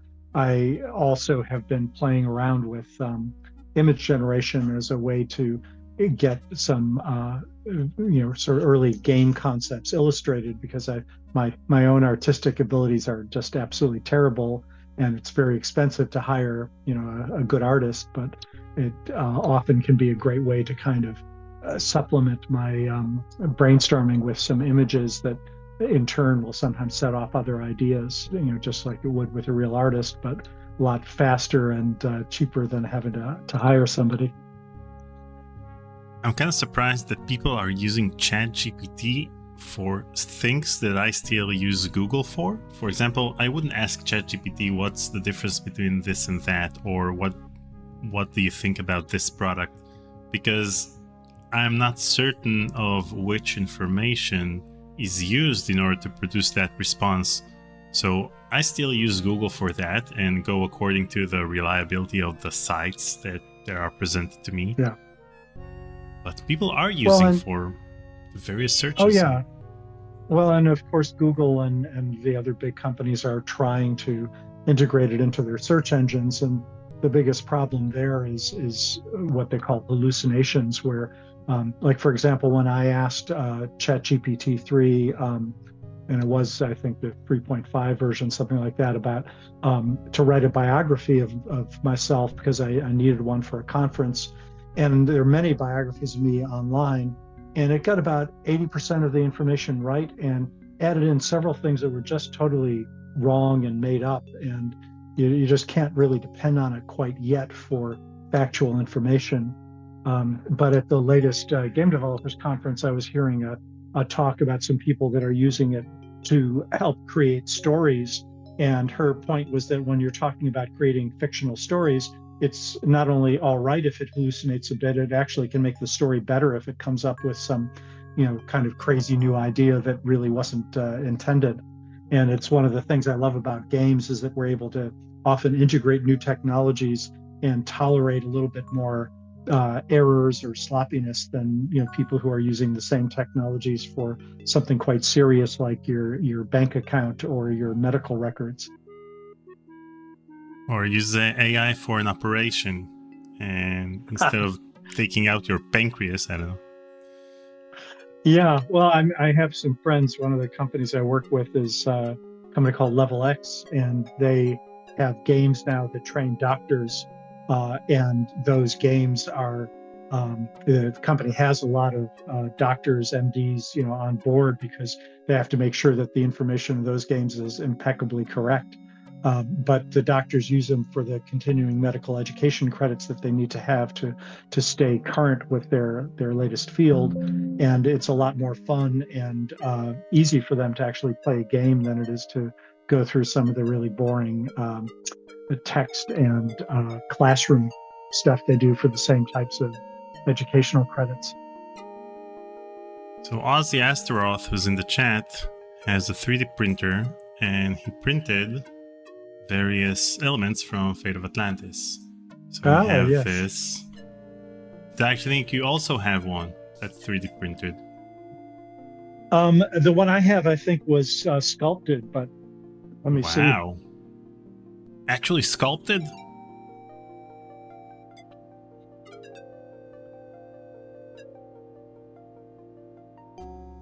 Well, it was definitely not 3D printed. It doesn't have any of that kind of look. The fellow that made it, all it says on the bottom is the Barnett College Collection copper statuette.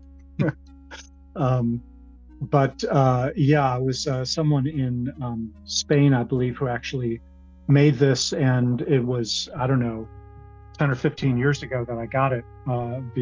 And certainly there were some 3D printers, but it doesn't have any of the telltale ridges you get from 3D printing of that era. So I'm not sure how he made it, but it was, does it feel like clay? A clay mold.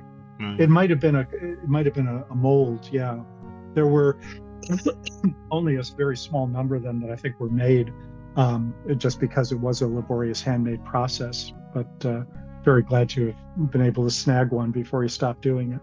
And Ozzy also created this one, which is the necklace. Yep. And you also have that one. Was that 3D printed? That's right. Nope. Also sculpted?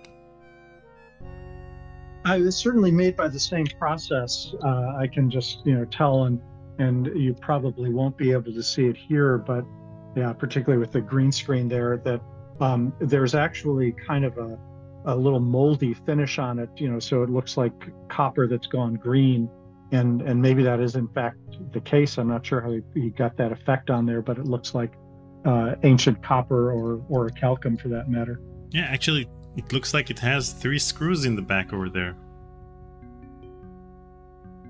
Yours. Yes, you're right. Those are little screws, so it was put together. I hadn't even noticed that. It's very good. Daniel. You're solving the puzzles. If I can open the screws, perhaps I find a. If you'll a get a treasure or a note screwdriver from later on Sophia in your inside. quest for life, then Exactly. Well, from the front, looking through the eye and mouth holes, I think I can see pretty far into it. But if Indy were hiding some message from the Nazis, then I'm sure he'd hide it more thoroughly than that. or maybe he'd have batteries, AA batteries from the future. Exactly. And he also created this one, which is an angrier version of the necklace. Yes. That reminds me more of my game Sinistar. Okay, back to the game. Okay, so we picked up the carved sign. And now, much like in the game Dig, we're gonna use the shovel to dig. Gotta get this door Alright. unblocked.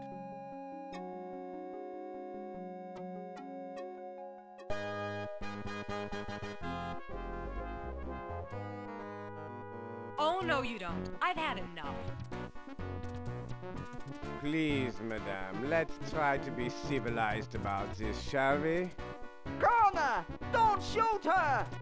We may need her in the Lost City. Don't tempt me. That wonderful hair flip. Mm-hmm. Look And at just- that, scaling sprites and everything. Yeah.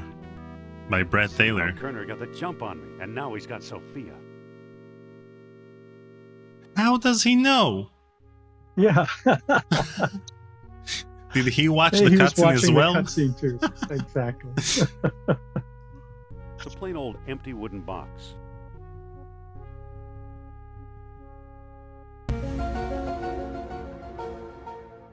Nolan tipped $20. Thank you, Nolan. No message. Right. Write something in the chat. In case you It's missed. an invoice for an observation balloon bladder. Ooh. We got the invoice. We're ready for our tax audit. Mhm.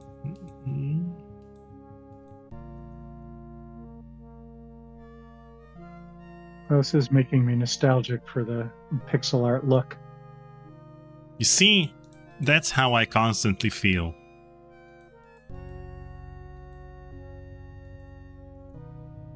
And even this part is very reminiscent of the Guybrush coming down the mountain Oh, top yes.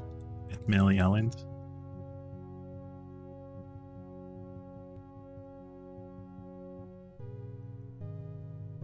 This is a big basket, big enough to hold a... Hey! I told you, that's mine.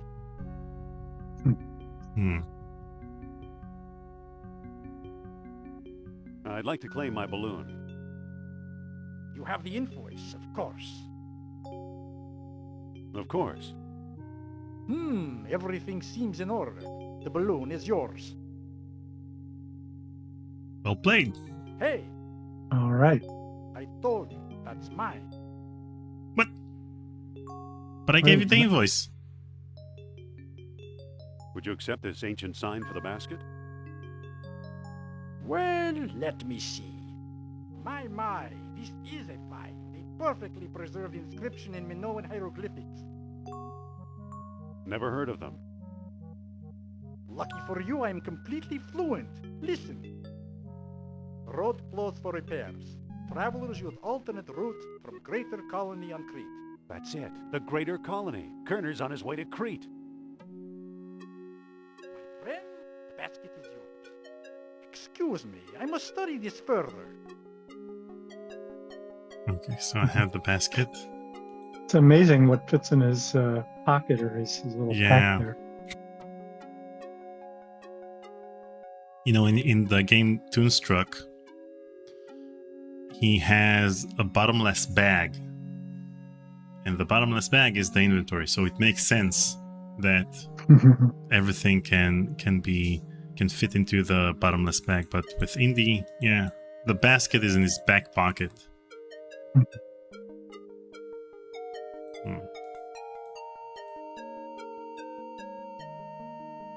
Wait. So on the modern day Santorini, there are Atlantis. There's a Hotel Atlantis. There's an Atlantis bookstore. There's just Atlantis information all over the place, and lots of references to the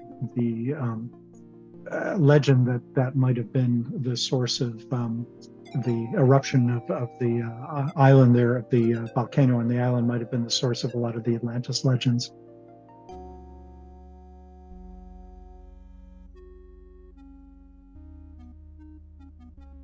It's a plain old wooden box. It's a plain old empty wooden box. Wait, where's the balloon? Oh, can't help you there.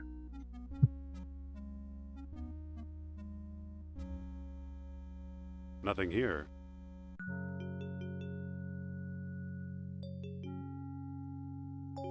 A cleft. Maybe no. I think it's over there in the store.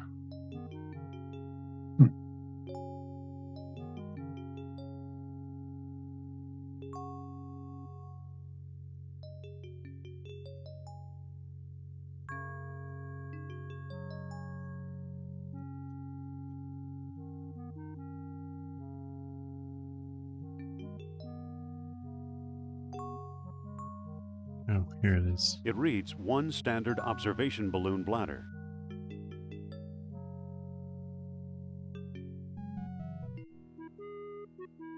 Okay. I'll harness the balloon with the fishnet. I'll tie the ends of the fishnet to the basket. So I've got an entire deflated balloon rig in my pocket. Yeah. And this is where FMV games failed by giving you the impression that it's impossible to handle such large items in your pockets. So for example, in Phantasmagoria 1, she has a hammer in her back pocket. And a hammer is something that's pretty standard in point-and-click adventure games. But when you see it in an FMV game, it looks ridiculous because there's no way she'll be able to have that hammer in her back pocket. So, yeah, well, it's true of, like a lot of cartoons that and animated stuff in general, you're willing to accept a lot more just because it's not photorealistic and it feels like it operates under its own rules. And I think you're absolutely right there. Okay, so how are you going to inflate it?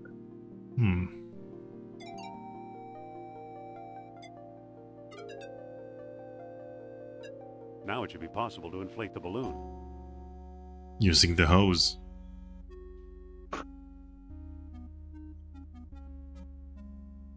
Let's see.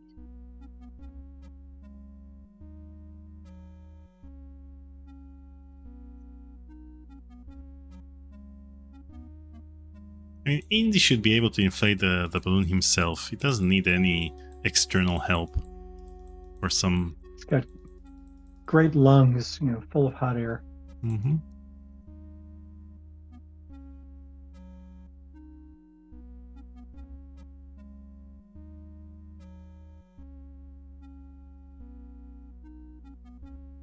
There you go. Ah.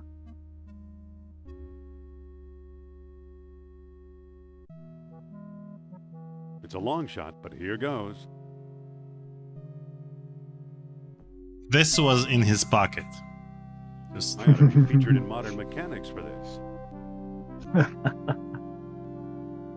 By the way, speaking of ChatGPT, Eric Woolmunder always gives the example of him asking ChatGPT who Eric Woolmunder is, and ChatGPT always says that Eric Woolmunder died in 2018. I can't pick that up.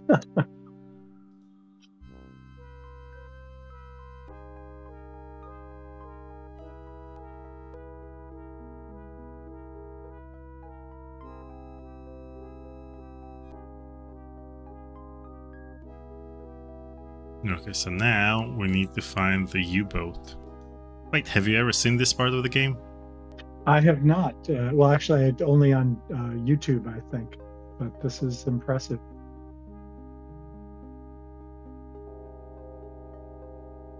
Were there any plans to release an EGA version of the indie?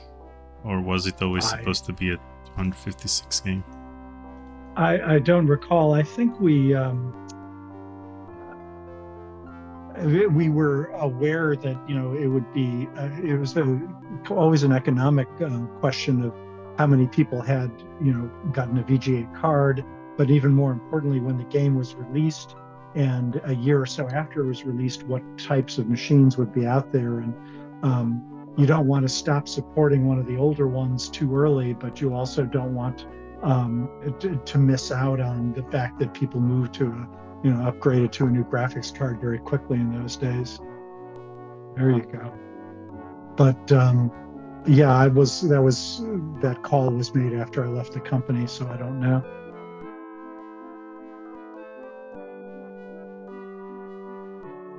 It's interesting the things that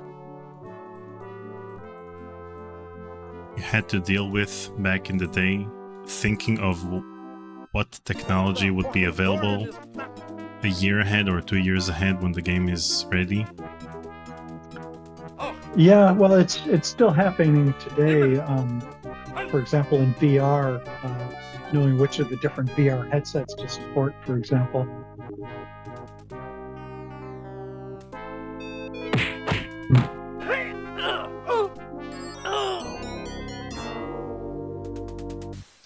Makes me glad we're not on the fist What do you path. know? The clothes almost fit.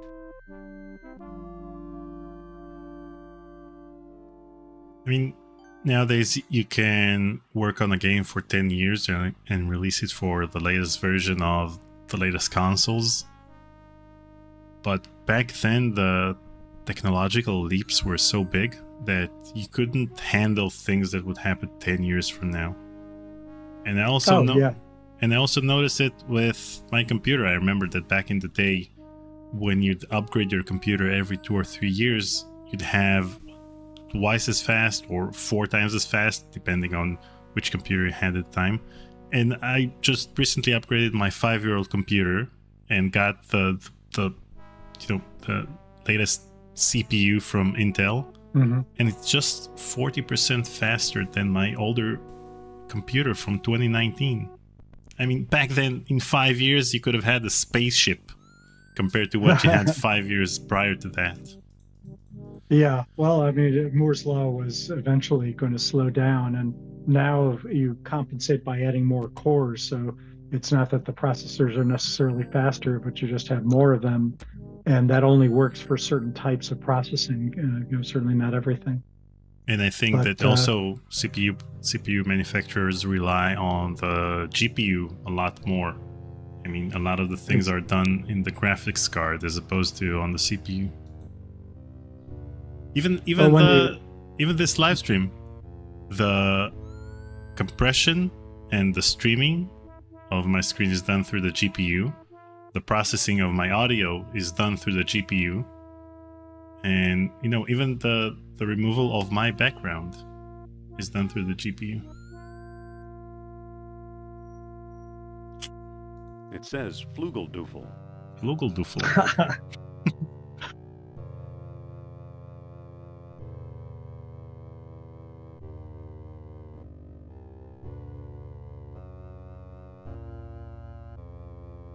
Wait, can he not see me? Damn. The peripheral vision of the Nazis. Well, he's dressed properly, so he just assumes he's another. I can't let you touch that, sir. Yeah, but they've been on the submarine for who knows how long. They probably know all of the staff. Oh, now you're getting down into the kind of details that, every self-respecting movie, glosses over those sorts of things. Don't mind if I do. Mm-hmm. That's what's great about suspension of disbelief. Which is why the hammer didn't work well in FFV game. Yeah. Yeah, or it's, the debates that go on about Raiders of the Lost Ark and Indy on the submarine, and, people saying, oh, what did he do when it's submerged? And people talking about how they were on the surface and all sorts of, arguments about these tiny details that, frankly, nobody cares about when they actually see the movie, or at least, no more than 1% of the people watching it. And I think with games, we're given a lot more latitude and twisting reality a bit, particularly given that Indiana Jones is right on the edge of fantasy and reality anyway.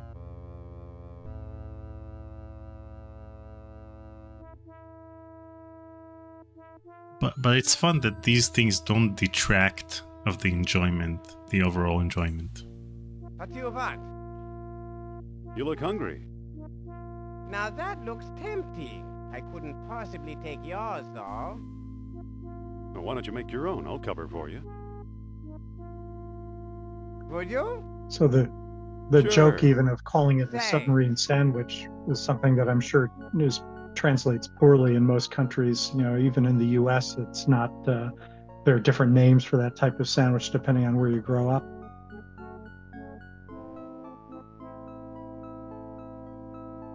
Yeah, but didn't you need to use that wordplay in order to figure out the puzzle? Good point. Definitely not a monkey wrench thing. The lockers.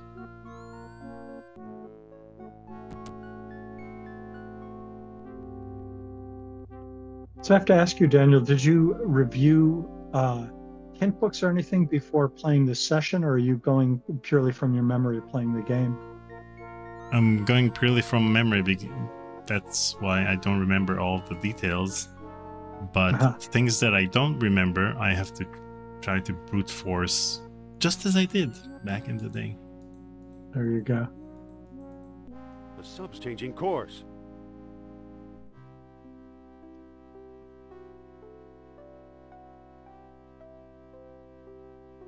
No, the sub is going in zigzags. It's not changing course. It could have gone in a straight line directly there without you noticing. You lost the moonstone! Relax, Herr Doctor. We'll find it. We can't allow petty theft among this scurvy crew to stall our expedition. And if Fraulein Hopgood fails to find an alternative? I'm not worried. She'll come through. You should live so long. She can't help herself. She wants to find Atlantis as badly as we do.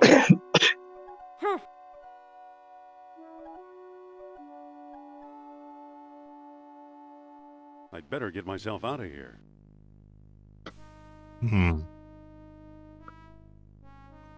Wait, let's save. Subway.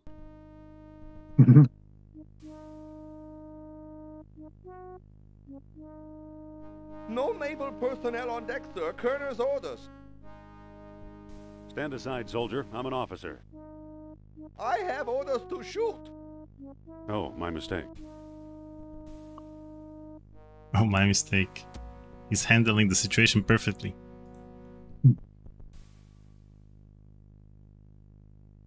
Oh wait, we have the... It's a pamphlet entitled Torpedo Launch Instructions. Instructions.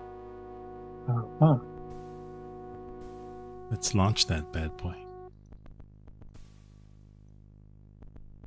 Where are the torpedoes?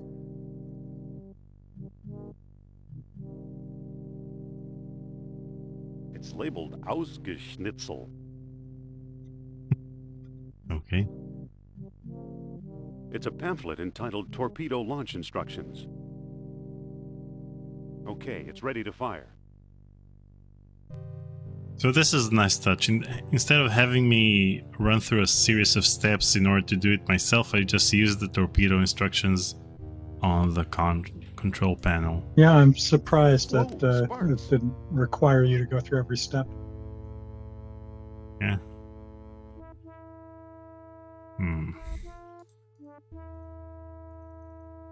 So we need to fix the wires. It's a bundle of tangled wires. Let's see what else we have on this sub.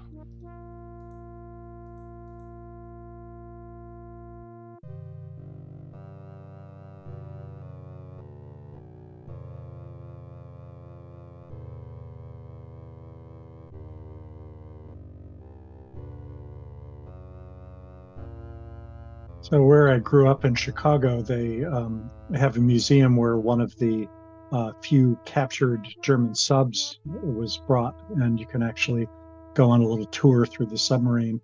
And it's a lot more claustrophobic than we make it look in this picture here. It seems claustrophobic in this game as well. Oh, How yeah, much more but, I mean, claustrophobic could you get? Well, for Doesn't one look that strong thing, to me. a lot less room between, the top of his head and the deck there, but also having to kind of turn sideways to even get through a lot of the spaces. It was so cramped. I'll just dump these wet clothes on the floor. It's a bunch of wet uniforms. It's a pretty strong piece of twine. Oh. What am I going to do with this piece of twine?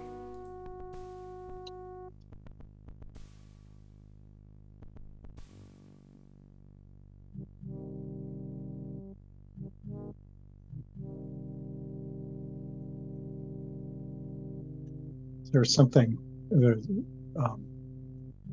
wheel in the, well, we'll get back to it.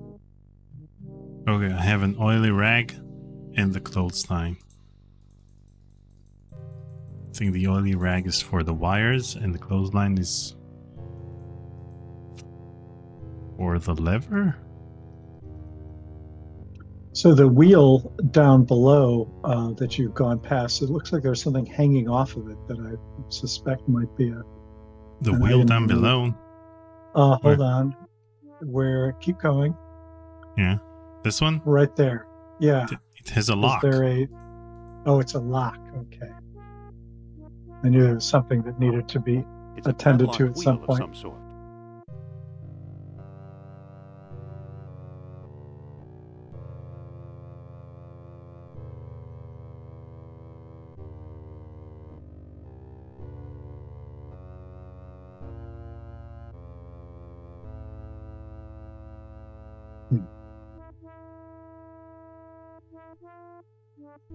Let's put it to good use.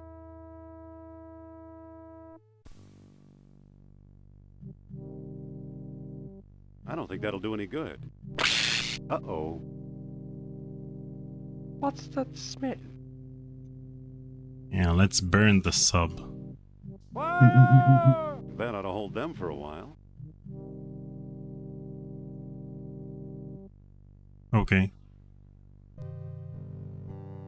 Well done.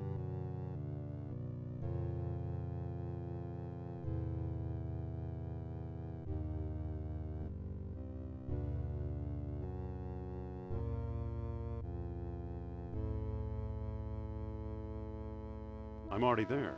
I don't have to. I'd like some privacy. Might as well. IndieWare by Lucasfilm.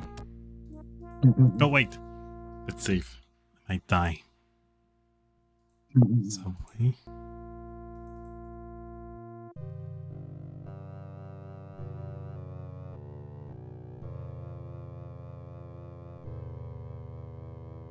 You're not one of us.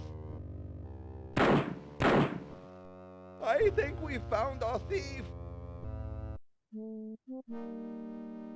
What is this, a Sierra game? Yeah, Oh, come on. Indiana Jones, he's kind of guy who has to take chances with his life. You didn't think it could end in death, and it would just cheapen the whole experience. Okay. So, people asking in the chat which path this is. This is the Wheats path. And I remember that back in the day, the Lucasfilm manuals for the adventure games had the Lucasfilm philosophy written in them, telling you that they don't believe, that LucasArts doesn't believe in letting the player die every time he or she tries to explore a certain location. But in this game, the manual didn't have that paragraph. It just said that Indy sometimes may find himself in dangerous situations, so we need to save the game more often. Yeah, I think that was actually one of Hal's calls. He really wanted that sense of jeopardy in there. Mm-hmm.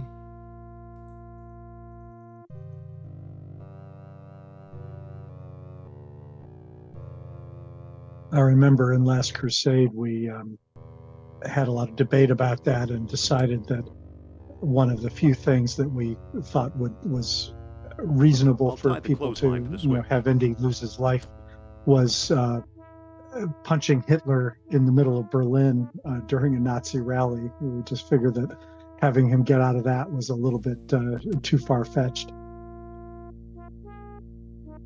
Of course, that was before we saw the movie with him, surviving a nuclear blast in the refrigerator, so maybe it wouldn't be that far-fetched. It's too complicated to figure out.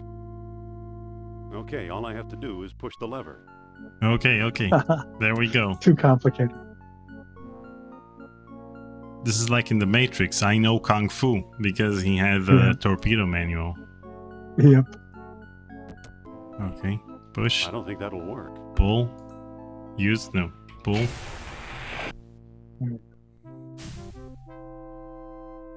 I hate getting wet.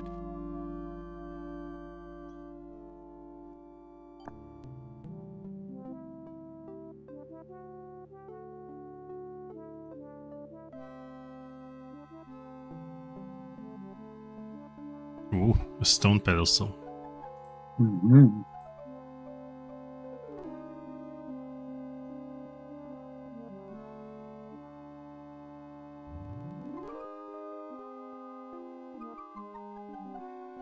Okay, let's see.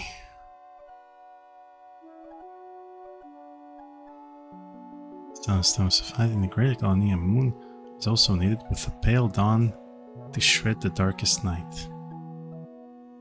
So we're still using the setting sun for the tall horns and the pale dawn. It's the rising sun with the tall horns. Yeah, rising sun. The tall horns and new moon, full moon. I forget. Well, the new moon is. Wow. Okay. What do you know? A secret door. Who knew? Knowing English would help me so much in this game nowadays. Could have helped me back then. Wait.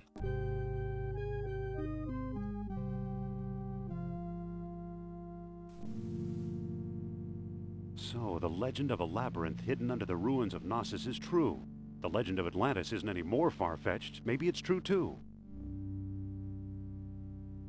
I'll bet the last stone disc and Atlantis are waiting for me somewhere beyond that door.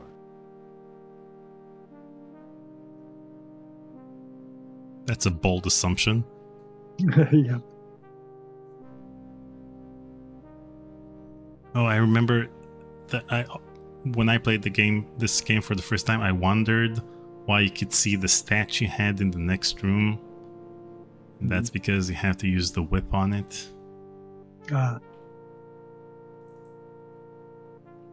mean, once you play enough adventure games, you can see these various tropes that you can figure out. Just like with animated cartoons from the 60s and the 70s, in which you could tell what's a background and what's gonna be used in the next scene because it's drawn differently than the background. I'd rather walk back in there.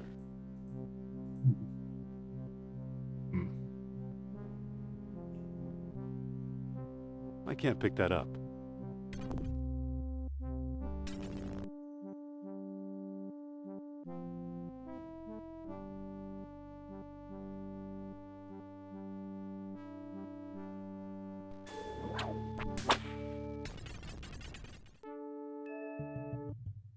Well done. Okay. So this is a great way. This is a great place to stop the live stream for today. All right. Let's see where we're at. Let me save. See if we have anything interesting to do before we wrap up.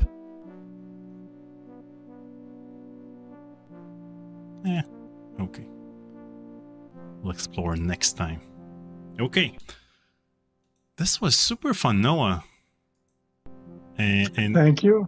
And it's pretty exciting to see you experiencing the game for the first time, or this path. Well, yeah, it's very weird for me because a lot of the puzzles and the layout and these sorts of things, the three stones, for example, Hal and I talked a lot of that through when we were in the design process. But a lot of times it was, well, let's save the details for later. What you were actually alluding to before, that I actually got very lucky because I got to do the fun design stuff and then leave it to Hal to do the boring parts where you actually have to implement a way to make all of that work, or in his case, like the writing for the descriptions of the different stones, so that you don't give it away completely, but that you can deduce, at least if you know English or your translation is good enough, you can deduce how to set up the sunstones properly. Those sorts of things were fun to come up with a concept, and not so much fun to come up with the specific implementation details. So it's great to get a chance to then, not only that, but I have you playing through for me, so I don't have to figure out the answers to the puzzles too. So it's the 5-star treatment there. Thank you. My pleasure. So what do you think about this path? Well, I mean, it reminds me of why I liked the team's path the best. That this is, particularly with those mini games, those have never been my favorite thing to solve. They're kind of fun to think them up, but less fun to actually play them, I think, at least for me. So I was relieved that I didn't have to do a lot of that myself. And I think some of the puzzles and the depth of them, as you point out, I really liked the puzzle solving in the dark room and having to figure things out and going back and forth to solve some of that stuff with the spark plugs, bring them to both locations. That felt like a really good use of the limited, we always were looking for ways to reuse the items you already had in new ways, both because it meant that there was less art assets for us to create, but also so that it was easy for players to assume that that item they had in their inventory had already been used and was no longer necessary, because you get that aha reaction when you realize, oh, there's yet another way to use the shovel that's actually handy, or this spark plug is being used in more than one location. So it was interesting to see that actually being used. Yep. And we didn't get to use the fists at all. I thought that I would be able to fight at least one soldier in the sub. And then I'd use the win key, which is 0 on the numlock. If you click 0, then it gives him a major blow and he dies immediately. So,